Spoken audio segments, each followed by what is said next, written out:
So hard is good. This guy's got nuts. Hard Yes.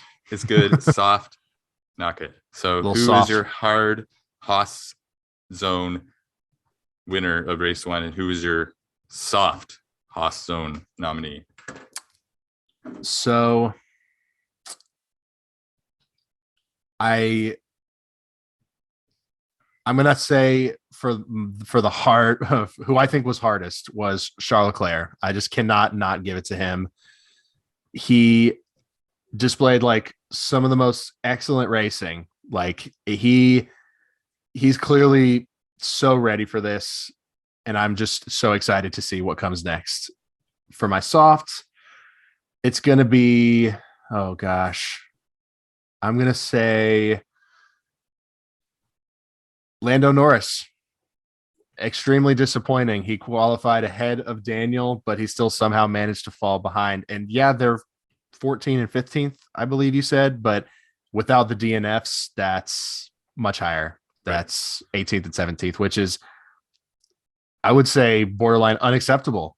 Like, how are they so bad? How are they so bad? Like, what happened? That's you can make that's arguably as big of a surprise as Haas. Yes. So you said Charles and Lando? Yes. Okay. So I'm similar. I also have Lando as my soft. Yeah,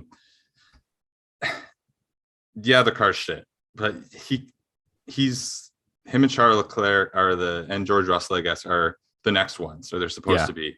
And sure, there were some things that happen on track that he can't control, but he can't finish behind Daniel in this situation. He just can't. No. Like, that's just not acceptable.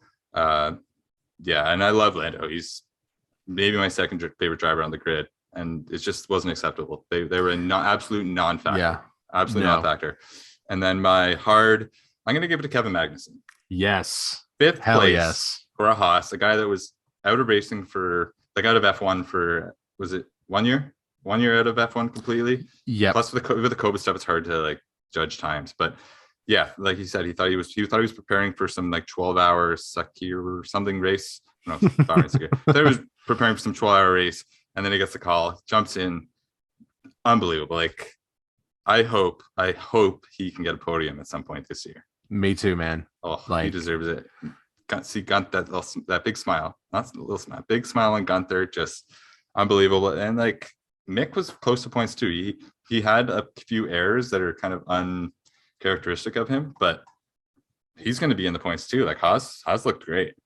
Yeah, they will not be in the bottom tier, which is amazing for them because last season they finished last, if I'm not mistaken. They were the only team. Points, right? Yeah, they were the only team that couldn't score a single point.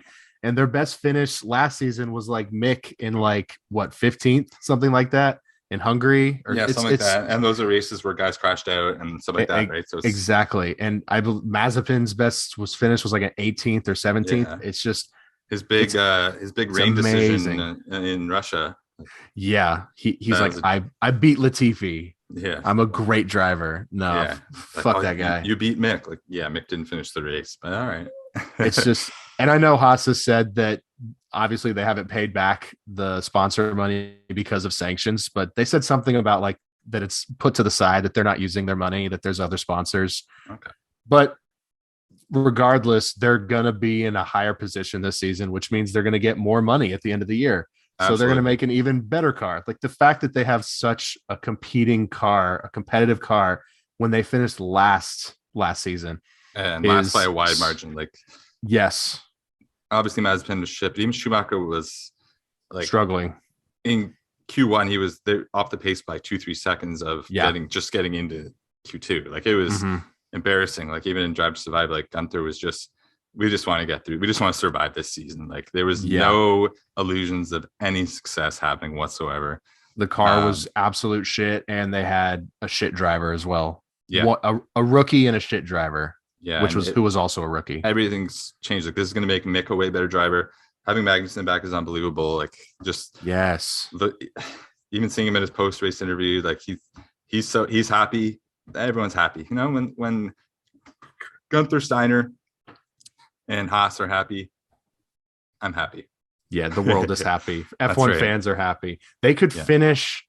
They could finish fourth in the Yeah. constructors I this was year. literally just looking at it. Like it's Ferrari, Red Bull, Mercedes, and then it is literally wide open after that. Yes, Like they wide open. I don't know. they're Like, and even if they don't finish fourth, they finish fifth or even sixth. The money is going to be way bigger, the yeah. prize cap, than last year. So I have nothing but good things expected for this team. Like, let's see Kevin Magnussen and Mick Schumacher kick some ass. Like, I'm so excited.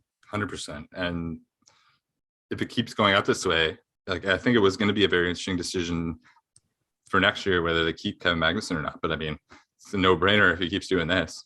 Like you can't let him go if he's put like a fifth place. Like I know obviously the two Rebels crashed out, so it's more like seventh, but still, even that, like unbelievable. And just quickly, like Tsunoda getting points, Zhou Guan Yu getting points, very, very like in your very first race getting points. That's very, very impressive. So good for those guys. Tsunoda moved up the grid a ton. Yes. I didn't necessarily see any like crazy moves they did or anything, but just given that he's probably on the hot seat if he doesn't perform this year, especially with the way Red Bull, which obviously they manage AlphaTauri, given the way they control their drivers, he's on the hot seat. I think it's safe to say for this season if he doesn't perform.